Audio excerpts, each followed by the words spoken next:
Quel panorama, on embrasse Paris d'un simple regard. C'est important parfois de prendre de la hauteur. C'est génial, c'est d'avoir la vue dégagée, d'avoir de la perspective. Ici, on est donc au point culminant de Paris, 130 mètres. Ah. C'est pas très haut, mais bon. Ouais, c'est pas le Mont Blanc, c'est sûr, mais c'est Montmartre. Derrière nous, cet édifice incroyable, c'est le Sacré-Cœur. Le Sacré-Cœur. Construit sur ordre de la République, la 3e. Oui, oui, il est controversé. Voilà. Certains veulent le démolir. Ouais. Et vous? Non. Non. Hein? Non, malgré tout, non. C'est là, bon. Voilà.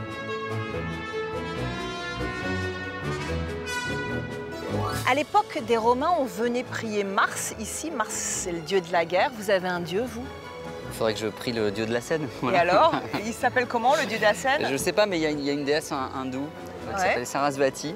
Ah. Et voilà, qui est un peu la protectrice des arts et des musiciens.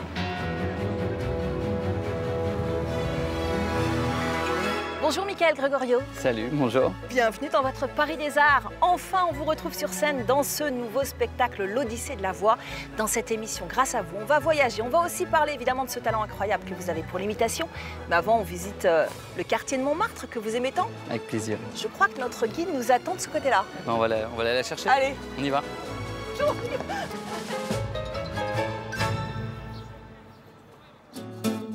Montmartre, sans doute le quartier le plus mythique de Paris. Perché dans le 18e arrondissement, ce petit coin hors du temps avec ses rues pavées, ses volets d'escalier et ses passages secrets n'a rien perdu du village qui plut tant aux artistes des 19e et 20e siècles. Une ambiance unique où se mélangent la grande histoire et les petites histoires singulières que nous allons redécouvrir ensemble. Bonjour Cécile. Bonjour Cécile. Bonjour. Enchantée.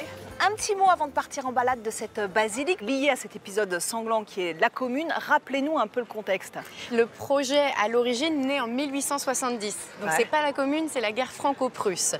Mais il y a déjà cette idée de racheter les péchés, comme si la guerre était une punition divine. Et pour expier ces infidélités des Français depuis la Révolution de 1789, l'idée de créer une grande église sur la butte Montmartre.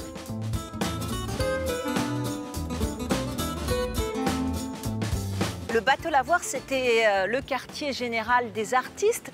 Qui fréquentait l'endroit? À l'origine, le bateau Lavoir, c'est une fabrique de pianos.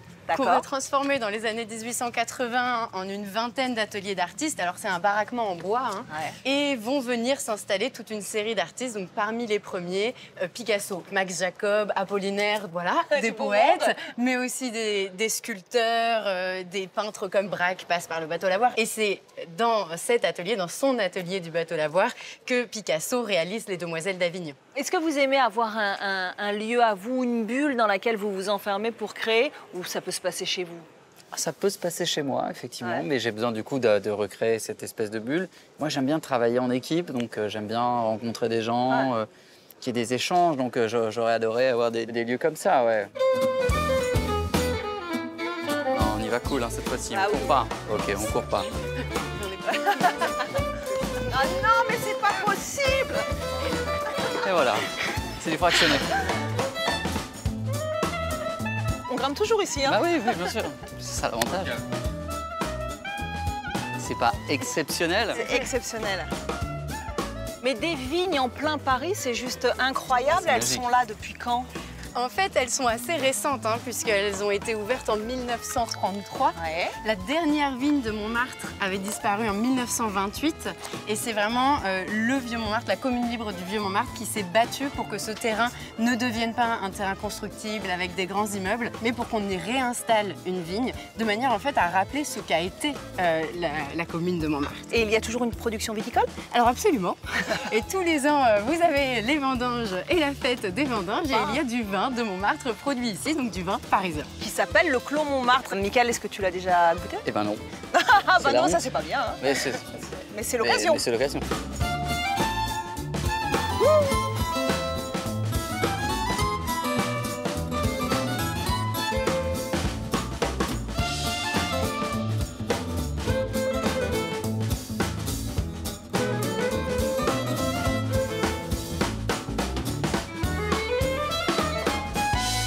Michael, comédien, chanteur et surtout imitateur, l'imitateur aux 1000 voix comme on vous surnomme. Voilà. Vous Oh, 1000, c'est beaucoup quand même. J'en ai qu'une. Comment vous vous définissez, vous? Moi, j'ai qu'une seule voix. D'accord. Voilà. J'en ai qu'une seule, c'est la mienne. J'essaye de vous faire croire que j'en ai plusieurs. Voilà, mais en vrai, je n'en ai qu'une. L'imitation, j'imagine que c'est énormément de travail. Comment est-ce que vous avez cultivé ce talent? Quel a été le déclic? Il n'y a pas vraiment eu de déclic. Il y a plein de signes. Comme ça, dès l'enfance, je reconnaissais par exemple les voix des différents comédiens de doublage dans les films ou les dessins animés. Et puis au lycée, j'ai commencé à faire du théâtre et je me suis rendu compte que c'est bizarre. Quand on fait des exercices de vocalise, j'ai des petites facilités. Et puis quand il y avait des personnages qui étaient plus âgés, naturellement, sans vraiment le penser, ma voix se posait différemment et me donnait une espèce de contenance que j'avais absolument pas physiquement. Donc je devais avoir 15-16 ans et j'avais une voix grave sur le plateau qui portait alors que j'étais comme ça. Enfin, ceci dit, je n'ai pas beaucoup changé non plus. Mais voilà. Et petit à petit, j'étais fan de rock, de Radiohead, de Nirvana. Et j'ai commencé à m'amuser à chanter à la manière de mes idoles. Et puis après, les copains écoutent, font « Ah, c'est bien, tu devrais travailler ça, etc. etc. »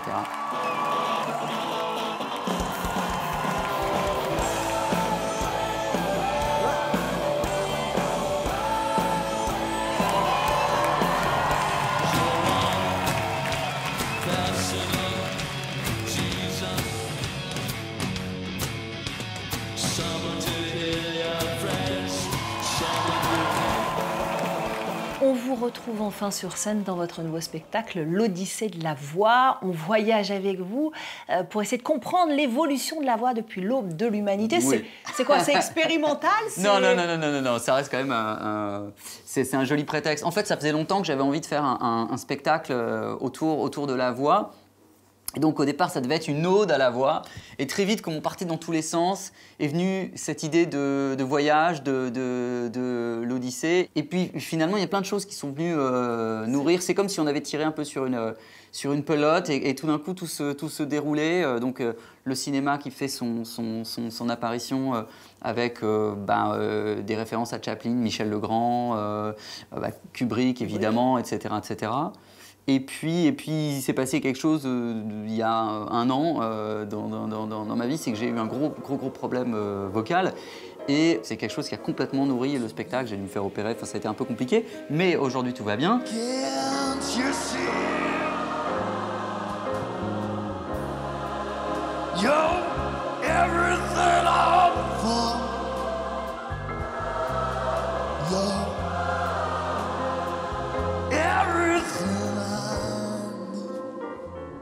Bon, vous enflammez des salles immenses comme Bercy. Je me suis pourtant laissé dire que vous étiez timide. Je vous avoue que j'ai un peu de mal à y croire. Est-ce que vraiment vous vous êtes fait violence au début pour monter sur scène? C'est hyper étrange parce que c'est complètement paradoxal. Dans la vie de tous les jours, où je peux être assez timide et réservé, voire peut-être même, parfois quand j'étais enfant, presque sauvage. Et puis la scène, c'est un cadre à part, donc j'ai pas de problème. J'ai un trac énorme, évidemment, sur scène, et parfois ça peut me rattraper. Mais non, la scène, c'est un endroit pour s'exprimer. On peut faire des choses qu'on fait pas normalement dans la vie. Donc c'est ça qui est génial. Et du coup, je trouve un équilibre comme ça dans ma vie de tous les jours, un peu grâce à la scène. Imaginez, pendant toute cette période que j'ai pas joué, je devais être insupportable. Insupportable. Voilà. Dans un documentaire qui vous est consacré, qui s'intitule Michael Gregorio, Le Prodige, on revoit cette prestation dans Graines de Star. Vous n'aviez que 16 ans. Vous vous souvenez de ce moment-là? Oui, bien sûr, je m'en souviens. Je m'en souviens, bien sûr. J'ai un trac énorme, beaucoup d'inconscience. Je viens vous présenter un extrait de ma toute dernière émission sur l'Internet. Surfez maintenant! Pourquoi ceux d'Internet sont-ils toujours C'était presque la première fois que je montais sur scène, entre guillemets, comme imitateur. Et c'est à la télé, devant 3 millions de personnes, sur M6, un vendredi soir, je crois, où je garde un super souvenir de ce moment-là, même si c'était assez douloureux, parce que j'avais un trac énorme, j'avais des nausées folles, des maux de ventre. Voilà, et puis voilà, fallait quand même y aller, quoi.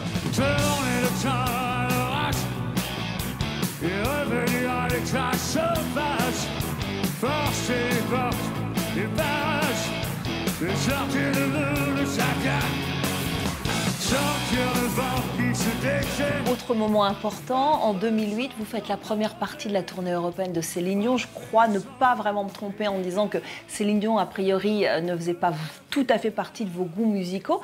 Ça a été un tournant quand même dans votre carrière? Ça a été important, un passage important? Je pense que c'est un passage très important, puisque ça m'a déconcé plein de trucs dans mon approche de la scène.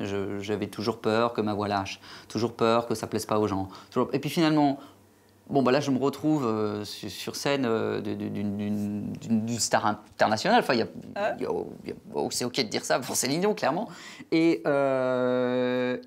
Et ça se passe pas si mal que ça se passe plutôt pas mal. Donc je me dis, bon, bah détends-toi quand même. Les gens viennent pas te voir, ils sont tous en train de crier Céline, et toi t'arrives tout petit sur une scène centrale avec des gens partout. J'ai été accueilli, mais tellement bien, et voilà, c'est une artiste extraordinaire, exceptionnelle. Le cinéma vous a souvent fait les yeux doux pour que vous lui prêtiez votre voix. Est-ce qu'il y a un personnage en particulier qui a été très jouissif à incarner? Bah, je prends du plaisir avec tous. L'un des personnages qui m'a beaucoup touché, c'est Mune, le gardien de la Lune. Je veux réparer ce que j'ai provoqué. C'est sérieux comme boulot, mini-rongeur. Je vous laisse continuer votre concours d'ego. On a une planète à sauver! Souvent, c'est des films américains, donc vous ne rencontrez pas forcément les réalisateurs. Et là, il se trouve que les 2 réalisateurs sont français. Donc j'ai pu travailler avec eux et c'est une chouette rencontre. For my darling, I love you, and I always will.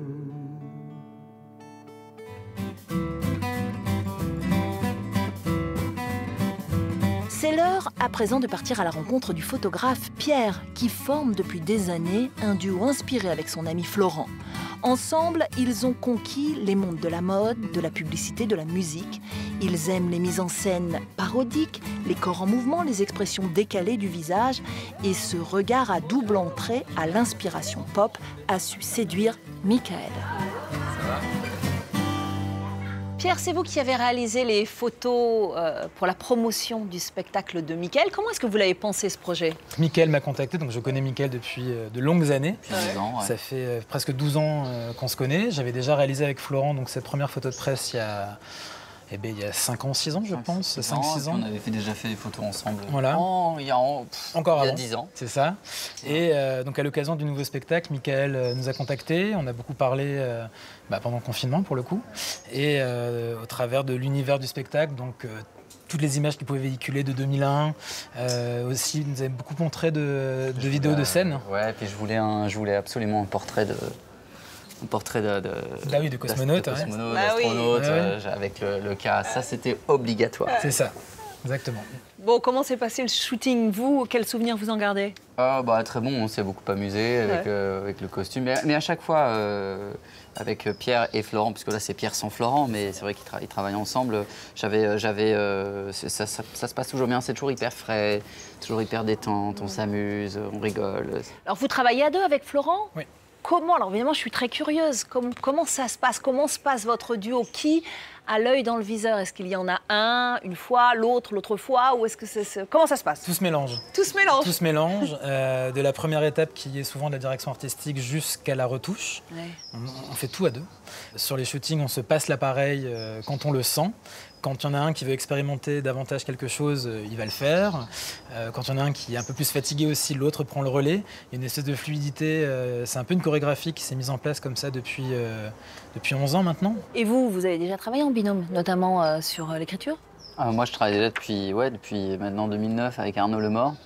On est un véritable binôme, mise en scène et texte. On écrit et on met en scène ensemble.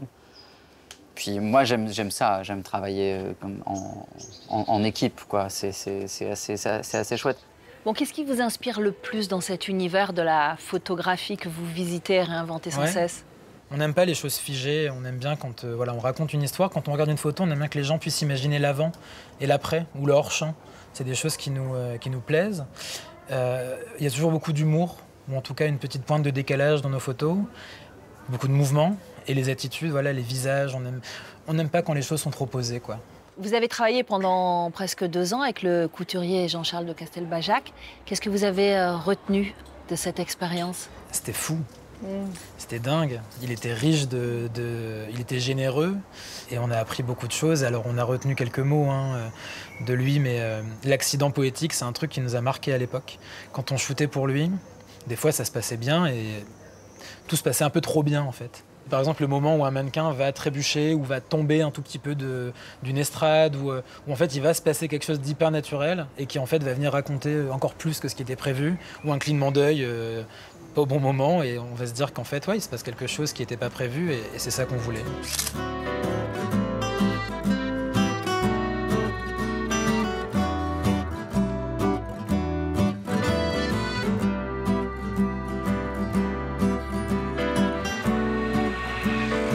C'est malheureusement déjà le moment de nous quitter. Qu'est-ce qu'on peut vous souhaiter? Ce que vous avez envie de me souhaiter. On a convoqué la déesse des artistes, donc beaucoup de scènes peut-être. Ah bah ce serait top, on en a bien besoin tous. Merci Mickaël. Vous pouvez retrouver l'émission consacrée à Mickaël Gregorio sur notre site internet. Et puis vous le savez maintenant, le Paris des Arts se poursuit également sur les réseaux sociaux. À très vite. Vite.